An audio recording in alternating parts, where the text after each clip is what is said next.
तो जय हिंद मेरे प्यारे भाइयों बहनों। इस वीडियो में दोस्तों हम समझने वाले हैं जो आपका क्लास 10th का इतिहास का जो किताब है उसका जो चैप्टर नंबर 1 है जो कि है यूरोप में राष्ट्रवाद, उसके जितने भी ऑब्जेक्टिव है यानी कि वस्तुनिष्ठ प्रश्न है उसको दोस्तों इस वीडियो में हम कवर करने वाले हैं। और दोस्तों हम कवर करेंगे वो तो अच्छी बात है, लेकिन किससे कवर करेंगे यह सबसे महत्वपूर्ण हो जाता है। देखिए आपके सामने है दोस्तों यहाँ पे टारगेट, और दोस्तों इसमें जो पहला चैप्टर है इतिहास का इसमें कुल मिलाकर 41 यानी कि 41 ऑब्जेक्टिव दिया गया है। और दोस्तों आप तो टारगेट के बारे में जानते ही होंगे कि कितना ज़्यादा महत्वपूर्ण होता है, तो इसी से हम पूरा कवर करने वाले हैं। यानी कि इस वीडियो में 41 को ऑब्जेक्टिव देखेंगे। और देखिए अगर आप निकालिएगा इस चैप्टर से तो बहुत सारे ऑब्जेक्टिव निकल जाएगा, लेकिन आपके एग्जाम में जो हर एक साल पूछता है, जो पूछा जाएगा, जो महत्वपूर्ण है वह मात्र 41 ऑब्जेक्टिव है जो कि इस बुक में दे दिया गया है। तो चलिए बिना किसी देरी के हम शुरू करते हैं। तो दोस्तों सबसे पहला यहाँ पे प्रश्न है कि वियना सम्मेलन की मेजबानी किसने की। मेजबानी का मतलब है कि किसने बुलाया था। तो आप जानते हैं कि वियना सम्मेलन ऑस्ट्रिया का चांसलर जो मेटरनिक था उसी ने ही बुलाया था, यानी कि इसका आंसर क्या हो जाएगा, ए हो जाएगा। यह सवाल दोस्तों पूछ सकता है, इसीलिए आप इसको ध्यान रखिएगा, ठीक है। अब दोस्तों दूसरा नंबर सवाल देखिए, इसमें पूछा गया है कि निम्न में से किस सम्मेलन में जर्मनी की क्षतिपूर्ति राशि को कम कर दिया गया। तो दोस्तों इसका आंसर हो जाएगा लॉसने सम्मेलन में, यानी कि ऑप्शन नंबर डी, ठीक है। इसको भी याद कर लीजिएगा। लेकिन यह जो दूसरा सवाल है यह नहीं पूछा जाएगा, पहला सवाल महत्वपूर्ण है, इसको आप याद रखिएगा। तीसरा नंबर दोस्तों सवाल है कि अमेरिका में न्यू डील किसने लागू की। तो दोस्तों इसका आंसर हो जाएगा option number B, Franklin D Roosevelt. यह भी दोस्तों आपके एग्जाम में नहीं पूछा जाएगा, तो इसको भी आप नहीं भी याद करते हैं तब भी कोई बात नहीं है। देखिए हम क्वेश्चन बैंक देखे हुए हैं, इसीलिए हम आपको बता दे रहे हैं कि कौन कौन सा पूछा जाएगा। चूंकि यह सब सवाल नहीं पूछा जाता है, भले ही दे दिया गया है तो इससे कोई भी बहस नहीं है, ठीक है, लेकिन यह नहीं पूछा जाएगा, याद रखिएगा। अब दोस्तों चौथा सवाल है हीगल किस देश का दार्शनिक था। तो दोस्तों इसका आंसर हो जाएगा ऑप्शन नंबर सी, जर्मनी। इसको याद रखिएगा, यह आपके एग्जाम में पूछ सकता है। तो महत्वपूर्ण कौन कौन सा है, यह वाला है और यह वाला, यानी कि अभी तक दो ही केवल महत्वपूर्ण है, आप इसको कॉपी में नोट करते चलिएगा। और पांचवा सवाल है वियना कांग्रेस का मुख्य उद्देश्य क्या था। तो दोस्तों इसका मुख्य उद्देश्य था राजतंत्र को पुनर्स्थापित करना। और दोस्तों मैं आपसे एक सवाल पूछता हूँ, कमेंट में जरूर बताइएगा कि वियना सम्मेलन कब हुआ था। आगे इसमें मिल जाएगा, लेकिन अभी हो सके तो आप लोग कमेंट कर दीजिए, देखते हैं कि आप कमेंट कर पाते हैं कि नहीं। छठा सवाल है दोस्तों, सिकंदर कहाँ का निवासी था। तो दोस्तों जो सिकंदर था यह यूनान का निवासी था, यानी कि इसका सही आंसर हो जाएगा ऑप्शन नंबर सी। तो इसको आप लोग टिक लगा लीजिए। 7 नंबर दोस्तों सवाल है, ठीक है, यह भी दोस्तों नहीं पूछेगा, याद रखिएगा, ये सब बेकार का सवाल है, नहीं पूछेगा। 7 नंबर क्वेश्चन है फ्रांसीसी क्रांति कब हुई थी। तो दोस्तों जो फ्रांसीसी क्रांति है यह ऑप्शन देख लीजिए, इसके हिसाब से 1789 में हुई थी। देखिए फ्रांस में 3 क्रांति हुई थी, सबसे पहला 1789 में, उसके बाद 1830 में, उसके बाद 1848 में। मान के चलिए ऑप्शन में 1789 न देकर 1830 दिया है तो वह सही हो जाएगा। 1830 न देकर 1789 न देकर 1848 दे दिया है तो वह भी सही है। यह आपसे ऐसे भी पूछ सकता है कि फ्रांसीसी क्रांति कब हुई थी।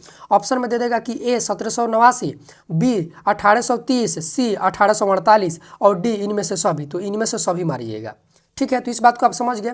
अब दोस्तों 9 नंबर प्रश्न है, यह पूछ सकता है, इंपॉर्टेंट है, ठीक है, इसको आप VVI कर लीजिए। 8 नंबर दोस्तों सवाल है राष्ट्रीय आंदोलन का केंद्र जेना विश्वविद्यालय कहाँ स्थित है। तो दोस्तों इसका आंसर हो जाएगा ऑप्शन नंबर बी, जर्मनी में। यह भी दोस्तों आपके एग्जाम में नहीं पूछेगा, ठीक है, घबराइए मत।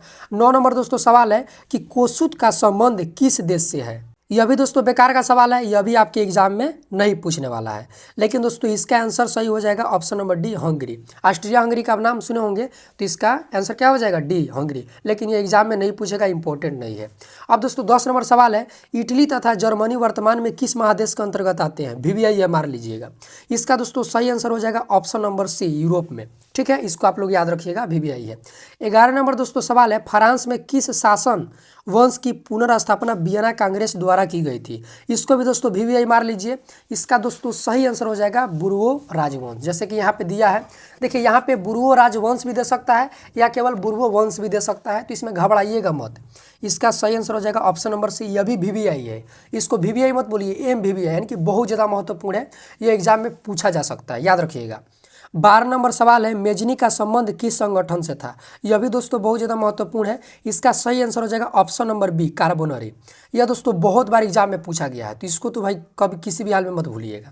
13 नंबर दोस्तों सवाल है कि इटली एवं जर्मनी के एकीकरण के विरुद्ध निम्न में कौन था? निम्न का मतलब होता है जो नीचे दिया गया है। आपको बताना है कि इटली और जर्मनी का जब एकीकरण हो रहा था तो वो कौन सा देश था जो इसके विरोध कर रहा था, यानी कि जो इसके विरुद्ध में था। तो कौन सा देश हो जाएगा? ऑप्शन ए इंग्लैंड, बी रूस, सी ऑस्ट्रिया, डी परसा। तो इसका सही आंसर हो जाएगा ऑप्शन नंबर सी। चूंकि परसा भी उस समय क्या था, परसा जर्मनी में है तो ससुरा अपने घेराया था, तो इटली के एकीकरण में क्या बाधा उत्पन्न करेगा। और आप शायद जानते होंगे कि ऑस्ट्रिया का चांसलर कौन था? तो मेटरनिक था। अब चांसलर का मतलब क्या होता है? जैसे अभी के प्रधानमंत्री होते हैं तो उस समय चांसलर होता था, ठीक है। तो यही ससुरा इटली का एकीकरण भी नहीं करने देता था, और जब जर्मनी का एकीकरण होता था तब भी नहीं करने देता था। उस ससुरा हॉपलेट था, ठीक है, हरदम झगड़ा लगा देता था और मार करवाता था। तो याद रखिएगा ऑप्शन नंबर इसका सी, ठीक है। और आपसे पूछ लेगा कि अगर ऑस्ट्रिया का चांसलर कौन था, तो याद रखिएगा मेटरनिक था। बहुत दोगला आदमी था, मत पूछिए। 14 नंबर दोस्तों क्वेश्चन है, काउंट काबूर को विक्टर इमैनुअल ने किस पद पर नियुक्त किया? तो याद रखिएगा दोस्तों प्रधानमंत्री। देखिए जब भी आपसे इस चैप्टर से पूछेगा कि किस पद पर नियुक्त किया, तो हमेशा आप एक ही बात याद रखिएगा, प्रधानमंत्री प्रधानमंत्री प्रधानमंत्री प्रधानमंत्री। इस बात को नहीं भूलिएगा, ठीक है, क्योंकि इसमें केवल प्रधानमंत्री वाला ही कॉन्सेप्ट आएगा। तो इसका दोस्तों सही आंसर हो जाएगा ऑप्शन नंबर सी। यह भी एग्जाम में दोस्तों पूछ सकता है, चूँकि देख लीजिए कितना बार यह पूछा गया है। यह भी बहुत ज़्यादा महत्वपूर्ण है, टिक लगा लीजिएगा। 15 नंबर दोस्तों सवाल है कि गैरीबाल्टी पेशे से क्या थे? तो देखिए जो गैरीबाल्टी थे यह पेशे से नाविक थे, और यह दोस्तों बहुत बहुत बहुत बहुत ज़्यादा महत्वपूर्ण है। देख लीजिए कितना ज़्यादा बार पूछा गया है, ठीक है। इसको दोस्तों आप MVVI मार लीजिएगा, ठीक है, यानी कि मोस्ट वेरी वेरी इंपॉर्टेंट, समझ गए। 16 नंबर दोस्तों सवाल है कि जर्मन राइन राज्य का निर्माण किसने किया था? तो याद रखिएगा दोस्तों नेपोलियन बोनापार्ट, यानी कि इसका आंसर हो जाएगा ऑप्शन नंबर बी। देख लीजिए यह भी बहुत बार पूछा गया है, इसको भी आप MVVI मार लीजिए। दोस्तों 17 नंबर सवाल है कि जालवेरिन कैसी संस्था थी? तो याद रखिएगा जालवेरिन व्यापारियों की संस्था थी। यह भी बहुत बार पूछा गया है, तो इसको भी आप याद कर लीजिएगा। MVVI तो नहीं बोलेंगे, VVI बोल सकते हैं, पूछ सकता है, याद कर लीजिएगा। 18 नंबर दोस्तों सवाल है कि रक्त एवं लौह की नीति का अवलंबन किसने किया? यह बहुत ज़्यादा महत्वपूर्ण है, इसको भी आप MVVI मार लीजिए। इसका सही आंसर हो जाएगा ऑप्शन नंबर सी, बिस्मार्क। रक्त एवं लौह की नीति का मतलब है कि खून बहेगा और लोहा चलेगा। आप सब ऐसा कह सकते हैं, जर्मनी का जब एकीकरण नहीं हो रहा था तो उस समय आप जानते हैं कि बिस्मार्क जी आए, ठीक है। बिस्मार्क जी बोले कि ससुरा नहीं करने देगा, ले ससुरा। तो इन्होंने सोचा कि बढ़िया से तो नहीं मानेगा सब, तो क्या करेंगे कि खून बहेगा और लोहा चलेगा, यानी कि तलवार चलेगा, लोहा चलेगा, बम चलेगा, लेकिन खून तो बहेगा, तभी एकीकरण होगा। तो इस बात को याद रखिएगा, रक्त एवं लौह की नीति का अवलंबन किसने किया? बिस्मार्क। इसको आप MVVI मार लीजिए। उसके बाद दोस्तों 19 नंबर है, फ्रैंकफर्ट की संधि कब हुई थी? तो याद रखिएगा दोस्तों फ्रैंकफर्ट की जो संधि है यह हुआ था 1871 में। यह भी VVI है, ठीक है, MVVI है, इसको भी आप मार लीजिएगा। यह भी एग्जाम में पूछा जा सकता है, ठीक है। क्वेश्चन में अगर आपके पास होगा तो सब आपको पता चल जाएगा, मुझे बताने की जरूरत नहीं है। अगर आप देखिएगा तो आपको सब पता चलेगा कि कौन कौन पूछा है, कौन कौन पूछ सकता है। इसीलिए दोस्तों क्वेश्चन बैंक बहुत ज़्यादा जरूरी है, नहीं खरीदें तो खरीद लीजिए, देखना चालू कर दीजिए। 20 नंबर दोस्तों सवाल है, यूरोप वासियों के लिए किस देश का साहित्य एवं ज्ञान विज्ञान प्रेरणा स्रोत रहा? तो इसका सही आंसर हो जाएगा ऑप्शन नंबर बी, यूनान। इसको भी पूछ सकता है, तो याद रखिएगा। 21 नंबर दोस्तों सवाल है, नेपल्स की क्रांति कब हुई थी? तो इसका सही जवाब हो जाएगा 1821 में। यह नहीं पूछेगा मेरे ख्याल से, ठीक है, क्योंकि अभी तक यह नहीं पूछा है। उसके बाद दोस्तों 22 नंबर सवाल है, चार्टिस्ट आंदोलन कहाँ हुआ था? तो इसका सही आंसर हो जाएगा ऑप्शन नंबर डी, इंग्लैंड, ठीक है। यह भी दोस्तों मेरे ख्याल से नहीं पूछेगा, अगर आप इसको याद नहीं करते हैं तब भी कोई बात नहीं है। 23 नंबर दोस्तों सवाल है, यूनान को एक स्वतंत्र राष्ट्र घोषित किया गया, यानी कि कब किया गया? तो याद रखिएगा दोस्तों, इसको किया गया 1832 में, ठीक है, इसको याद रखिएगा। यह आपके एग्जाम में पूछ सकता है, क्योंकि इसको भी बहुत बार पूछा गया है, ठीक है। अब देखिए आप लोग कहेंगे कि यहाँ पे पूछा था तो खैर यहाँ पे लिखा था, लेकिन यहाँ पे काहे नहीं लिखा है? देखिए टारगेट में बहुत ऐसे सवाल हैं जो कि पूछा गया है लेकिन उसमें नहीं दिखाया गया कि वह पूछा गया, लेकिन आप क्वेश्चन बैंक उठा के देखिएगा तो आपको पता चलेगा कि हाँ भाई यह प्रश्न पूछा गया है, ठीक है। तो हर एक किताब में थोड़ी बहुत गलती होती है, ठीक है। तो इसको तो दोस्तों आप समझ गए, अभी तक हम 23 गो प्रश्न पूरा कर लिए। अब चलिए दोस्तों हम आगे बढ़ते हैं। अब आपका 24 नंबर सवाल है, ऐतिहासिक द्वंद्ववाद की व्याख्या किसने की?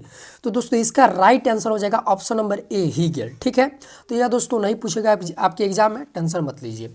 एड्रियानोपल की संधि कब हुई थी? यह भी बहुत ज़्यादा महत्वपूर्ण है, याद कर लीजिएगा। इसका सही आंसर हो जाएगा ऑप्शन नंबर बी, यानी कि 1829 में। यह भी दोस्तों VVI है, इसको भी आप लोग नोट कर लीजिएगा।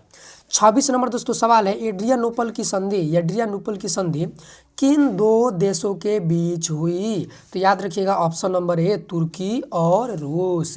यह भी आपके एग्जाम में पूछ सकता है। 27 नंबर दोस्तों सवाल है, सेडान का युद्ध किनके बीच हुआ था? तो याद रखिएगा दोस्तों, फ्रांस और पर्सा के बीच, ऑप्शन नंबर सी। आप लोग बताइएगा कि सेडोवा का युद्ध कब हुआ था और किनके बीच हुआ था, कमेंट करके।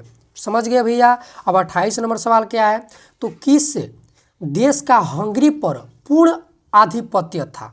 तो याद रखिएगा ऑस्ट्रिया। यह तो बहुत ज़्यादा इजी है, आप ऑस्ट्रिया हंगरी कैसे बोलते हैं, ऑस्ट्रिया हंगरी। तो देखिए हंगरी दिया है ऑप्शन में, यहाँ पे ऑस्ट्रिया दिया है, तो यानी कि लगभग सेम ही होगा, तो मार दीजिए option number B, Austria Hungary. कोई भी दिक्कत? तो कोई दिक्कत नहीं है सर। चलिए सर, 29 नंबर सवाल है, पोलैंड के विद्रोह को किसने कुचल दिया? तो दोस्तों इसका सही आंसर हो जाएगा ऑप्शन नंबर ए, रूस ने कुचल दिया। 30 नंबर दोस्तों सवाल है, सन 1870 में फ्रांस और पर्सा के बीच युद्ध कहाँ हुआ था? तो याद रखिएगा दोस्त, सेडोन में हुआ था, यानी कि 30 का सही आंसर क्या हो जाएगा, ए हो जाएगा। तो आप समझ गए, यहाँ से दो प्रश्न बन सकता है। सबसे पहले पूछेगा कि सेडोन का युद्ध कब हुआ था? तो याद रखिएगा 1870 में। सेडोन का युद्ध किनके किनके बीच में हुआ था? तो याद रखिएगा फ्रांस और पर्सा के बीच हुआ था। लेकिन सेडोवा का युद्ध कब हुआ था? तो याद रखिएगा सेडोवा का युद्ध हुआ था 1866 में। तो इसको दोस्तों आप समझ गए। अब 31 नंबर सवाल है, किस युद्ध के बाद जर्मनी का एकीकरण पूरा हुआ? तो दोस्तों इसका सही आंसर हो जाएगा ऑप्शन नंबर डी। यहाँ पे सेडोन का युद्ध जब हुआ था, आप जानते हैं दोस्तों कि जर्मनी का एकीकरण कब हुआ था? तो सर जर्मनी का एकीकरण हुआ 1871 में। और दोस्तों अगर आप देखिएगा इटली का एकीकरण भी हुआ था 1871 में।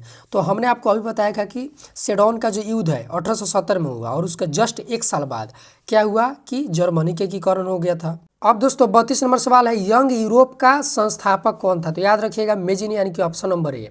यह भी दोस्तों बहुत ज़्यादा महत्वपूर्ण है। अब देखिए यहाँ से 2-3 तरह का सवाल पूछा जा सकता है, ध्यान से सुन लीजिए। देखिए यंग यूरोप का संस्थापक बोले तो मेजिनी, यंग इटली का भी संस्थापक बोले तो मेजिनी होगा। आप लोग यम से याद रखिएगा, य से यंग हो जाएगा, म से मेजिनी हो जाएगा। आप सुने ना कि यम है हम, तो यम, आप यम से याद रख लीजिएगा। और पूछ ले कि यंग इटली का स्थापना कब हुआ था? तो 1831। और यंग यूरोप का पूछ ले तो 1834।